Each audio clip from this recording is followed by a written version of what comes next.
Yes, for additive ujimba nizisakade kano mwasivye mutya mwena muli mutya ngenda kubasaba mu subscribing ate munyigene kade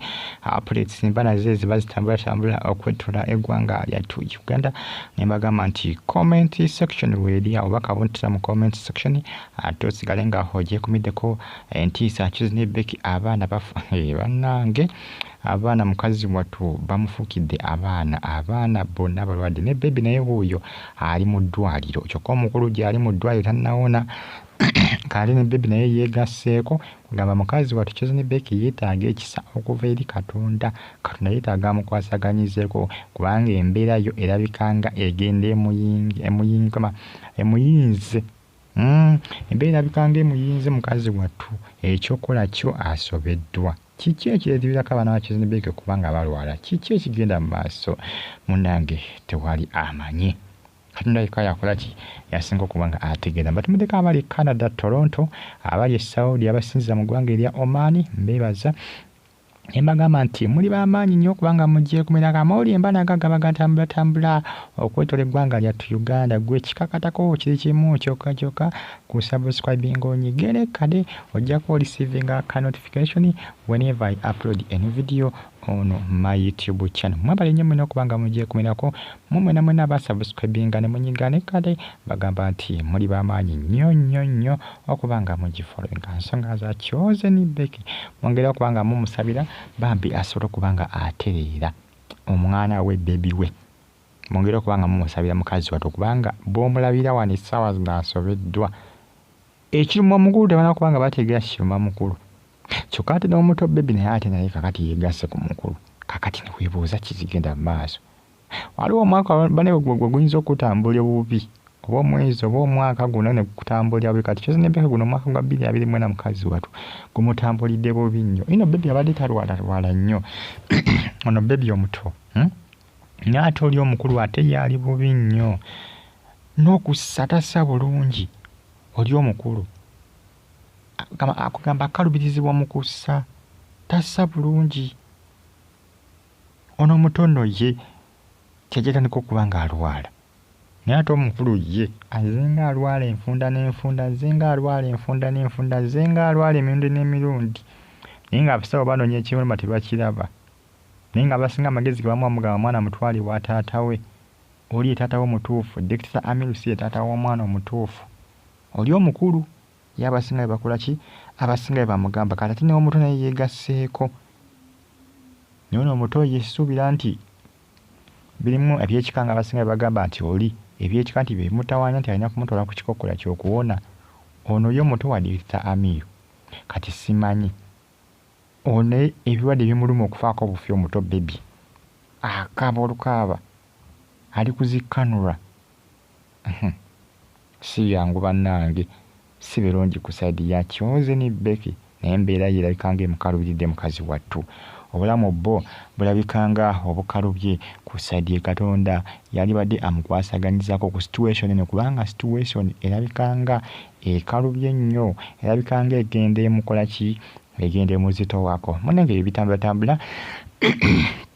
akadde kano ku social media nakusaba subscribing onyigene kale bagita fa additive VUG mbebaza ne bagamba nti muli bakabi nnyo kubanga mugiye kumirako ne gamba nti comment section weri awo obubaka buntere mu comment section atosigalenga ogiye kumideko bagita fa additive VUG mwebale nnyo mwebali ddala mwena abagiye kumirako mwena abasubscribing ne munyigane kale ne bagamba nti mungere kubanga munfollowinga mungere kubanga musabira baby wa Chizni Beki asobola kubanga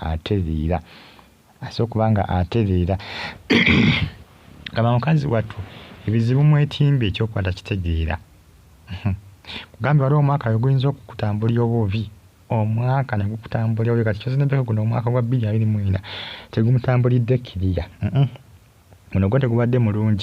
mulungi guno omwaka oli omulenzi omukulu gw'omwaka gwalawaliddemu n'amala ebbanga eriwerako kumpi agenda kuwezaayo mwezi mu ddwaliro abaita wezangayo mwezi mu ddwaliro naye okubadde kale abadde alwala naye nga oluusi amalayo wiiki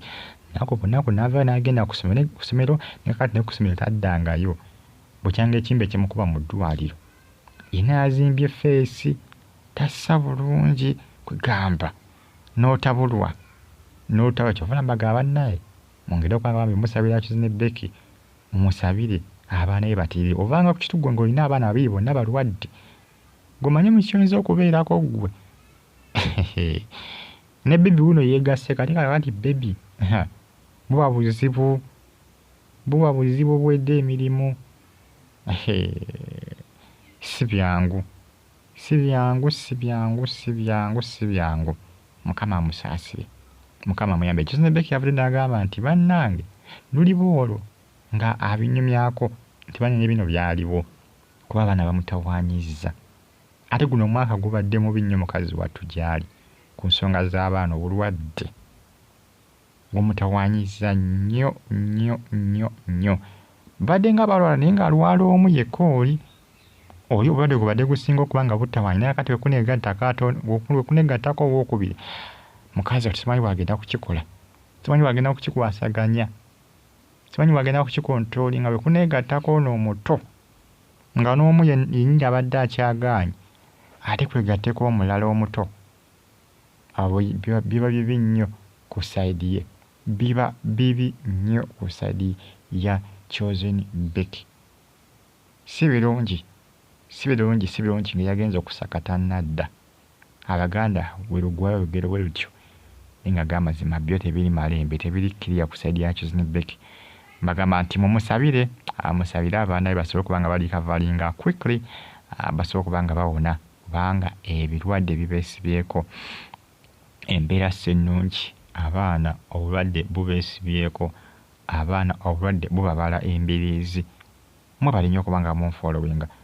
eyasubscribinga akyamaanyi kiwakula gwatanaba kuba nga osubscribinga ngena kusaba osubscribinga onyige nekkale